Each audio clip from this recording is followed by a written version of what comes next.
കൊല്ലം വിമല ഹൃദയത്തിൽ നിന്നുള്ളൊരു കാഴ്ചയാണ്. എനിക്ക് തോന്നുന്നു ഒരു കലോത്സവ നഗരിയിലും കാണാൻ പറ്റാത്തൊരു കാഴ്ചയാണ്. എന്താണ് നിങ്ങളുടെ ഇങ്ങനെയൊക്കെ എനിക്കൊന്നും മനസ്സിലായില്ല. എന്താണെന്ന് വെച്ചാൽ ഒന്ന് പറഞ്ഞാൽ കൊള്ളാം.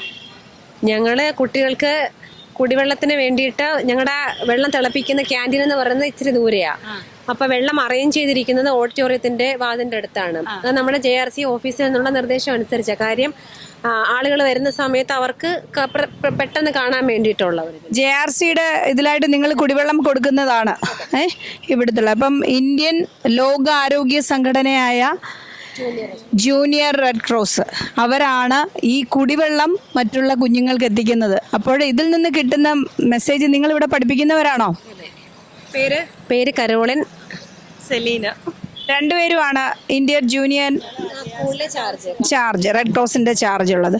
അപ്പോഴേ നമ്മുടെ അധ്യാപകർ വളരെ കരുതലോടുകൂടിയാണ് കുഞ്ഞുങ്ങളെ പരിപാലിക്കുന്നത് എന്നതിൻ്റെ ഒരു തെളിവാണ് ഇപ്പം നമ്മളിവിടെ കണ്ടത്. ഈ വണ്ടിക്കകത്ത് അവരുടെ യാതൊരു വിധമായ ഡിഗ്നിറ്റിയും ഇല്ലാതെ ഇത്ര നീറ്റായിട്ടൊരു കാര്യങ്ങൾ ചെയ്യുന്ന അത്ഭുതമാണ്. ഒരു കലോത്സവ വേദിയിലും ഞങ്ങൾ കണ്ടില്ല ഈ ഒരിത്. എത്ര കുഞ്ഞുങ്ങളുണ്ട് നിങ്ങളുടെ JRCയിൽ? ഇപ്പം 180. അതെ. ഇന്നലെയും ഇത് ഉണ്ടായിരുന്നു? എല്ലാ ദിവസവും ഉണ്ടോ?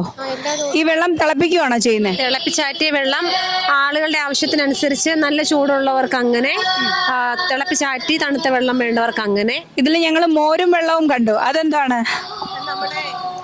8th, 9th, 10th സ്റ്റാൻഡേർഡിലെ കുട്ടികൾ ഓരോ ദിവസം ഇത് സ്പോൺസർ ചെയ്യുന്നതാണ്. ഇന്ന് 8ാം ക്ലാസ്സിലെ കുട്ടികളാണ് സ്പോൺസർ ചെയ്തത്. നാളെയും മറ്റന്നാളെയും 9ലെയും 10ലെയും കുട്ടികൾ സ്പോൺസർ ചെയ്യും. സാധാരണക്കാരെന്ന് പറയുമ്പോൾ കുട്ടികൾ തന്നെയാണ്. ഇതിന് മുൻകൈ എടുത്തത് നിങ്ങൾ 2 ടീച്ചേഴ്സാണ്, JRCയുടെ ടീച്ചേഴ്സ്. നല്ലൊരു പെർമിഷനോട് കൂടിയാണ് ഞങ്ങൾ ഇതെല്ലാം ചെയ്തത്. സപ്പോർട്ട് ചെയ്യുന്നത് ഞങ്ങളുടെ HM ആണ്. വിമല ഹൃദയത്തിന് HM ആണ് ഇതിന് നേതൃത്വം നൽകിയിരിക്കുന്നത്. അതുപോലെ തന്നെ അതിനകത്ത് 2 അധ്യാപകരുണ്ട്. വളരെ വളരെ നല്ലൊരു കാഴ്ച. കാരണം ഞങ്ങളുടെ കുഞ്ഞുങ്ങളെ ഏതൊരവസരത്തിലും എപ്പോഴും ഞങ്ങൾ കരുതലോടുകൂടി കുഞ്ഞുങ്ങളോടൊപ്പം ഉണ്ടാകും. നമുക്ക് ഒരുമിച്ച് പോകാം, കുഞ്ഞുങ്ങളോടൊപ്പം ഉണ്ടാകും എന്നുള്ളതിൻ്റെ ഏറ്റവും വലിയൊരു തെളിവാണ് ഇപ്പം നമ്മളിത് കണ്ടുകൊണ്ടിരിക്കുന്നത്. അവർ സാധാരണ കഞ്ഞി കൊണ്ടുവരുന്ന പാത്രത്തിലാണ്, ഒരു കഞ്ഞി കൊണ്ടുവരുന്ന ഒരു ഇതാണല്ലേ. മക്കളെ പേരെന്താ? എൻ്റെ പേര് പാർവണ സുജിത്. ഗംഗ. എത്ര പേരുണ്ട് നിങ്ങൾ ഈ വെള്ളം കൊടുക്കാൻ വേണ്ടിയിട്ട്? രാവിലെ 10 പേര് വീതമാണ് ഓരോരോ ദിവസം നിൽക്കുന്നത്. പിന്നെ രാവിലെ ഉണ്ട്, വൈകുന്നേരം ഉണ്ട്. ഇപ്പോൾ രാവിലെ 8:30 മുതൽ 4 മണി വരെയാണ് കുട്ടികൾ നിൽക്കുന്നത്. അതിനുശേഷം ബാക്കിയുള്ള സ്റ്റുഡൻസ് വരും. അതും 10 പിള്ളേർ വീതം. ഇതിൽ നിങ്ങളുടെ സജീവമായ പ്രവർത്തനം ഈ സ്കൂളിൽ നിങ്ങളുണ്ട്. മൊത്തത്തിൽ എന്തൊക്കെയാണ് നിങ്ങളുടെ പ്രവർത്തനങ്ങൾ? ഇപ്പോൾ എല്ലാ ദിവസവും ഇപ്പോൾ ഓരോ ഡ്യൂട്ടിക്ക് ഇറങ്ങും. പിന്നെ മിസ്സുമാർ പറയുന്ന എല്ലാ കാര്യങ്ങളും ചെയ്യാറുണ്ട്.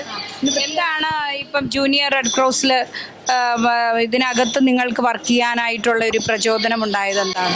തന്നെയാണ് മിസ്സുമാർ ഭയങ്കര സപ്പോർട്ട്. എല്ലാത്തിനും മിസ്സുമാരാണ് കൂടെ ഉള്ളത്. അവർ ഭയങ്കര അവരുടെ സപ്പോർട്ടാണ്. അധ്യാപകരാണല്ലേ എപ്പോഴും നമ്മളുടെ കൂടെ ഉണ്ടാവുന്നത്. അവരെ കണ്ടാണ് അവർ പറഞ്ഞു തരുന്ന ഓരോ പാഠങ്ങളാണ് ഞങ്ങളോടൊപ്പം ഉള്ളത്. അതുപോലെ തന്നെ നിങ്ങളുടെ ശുദ്ധമായ ജലം ഓരോ കുഞ്ഞുങ്ങൾക്കും കൊടുക്കണം നിങ്ങളുടെ അധ്യാപകരുടെയാണ്. അപ്പോൾ ഇത്രയും കഷ്ടപ്പെട്ട് പോയി തിളപ്പിച്ച് കൊണ്ടുവന്നല്ലേ. ഇപ്പോൾ JRCയിലെ എല്ലാ കുഞ്ഞുങ്ങൾക്കും എല്ലാ അഭിനന്ദനങ്ങളും നേരുന്നു. Thank you. എന്തെങ്കിലും പറയാനുണ്ടോ? ഇല്ല, നമുക്കിപ്പോൾ വെള്ളമൊക്കെ തിളപ്പിച്ചിട്ട് ഇവിടെ ഒരു ക്യാൻറ്റീനിൽ ഒരു ആൻറ്റിയാണ്. ആൻറ്റി രാവിലെ മുതൽ നമ്മുടെ കൂടെ നിൽക്കുക. ആൻറ്റി നല്ല സപ്പോർട്ടും കാര്യങ്ങളൊക്കെയാണ്. എല്ലാം നല്ല സപ്പോർട്ട്. അപ്പോൾ ഇതിനു വേണ്ടി കഷ്ടപ്പെട്ട 2 അധ്യാപകരുണ്ട്. ഒന്ന് കരോളിൻ, സെലീന. അതുപോലെ തന്നെ കുഞ്ഞുങ്ങളുണ്ട്, പാർവണയുണ്ട്, ഗംഗയുണ്ട്, വേറെ ഒത്തിരി കുഞ്ഞുങ്ങളുണ്ട്. എല്ലാവർക്കും സന്തോഷം. എല്ലാവരും അഭിനന്ദനങ്ങൾ അർഹിക്കുന്നതാണ് ഈ ഒരു പ്രവൃത്തി. കാരണം നമ്മൾ യുവജനോത്സവം എന്ന് പറയുമ്പം ഇവർക്കൊക്കെ വേറെ വേറെ മേഖലകളിലേക്ക് പോകാം. അതൊന്നുമില്ല. ഇത്രയും നല്ല ഒരു കാര്യം കാഴ്ചവെച്ച് ഇവരൊരു സേവനത്തിൻ്റെ പാതയിൽ. കാര്യം ജൂനിയർ റെഡ് ക്രോസ് എപ്പോഴും ലോകാരോഗ്യ സംഘടനയാണ്. അതിൽ നിന്ന് ഈ കുഞ്ഞിലെ ഇതുപോലെ ഇവരെ വളർത്തിക്കൊണ്ടുവരുന്ന അധ്യാപകർക്കും അഭിനന്ദനങ്ങൾ.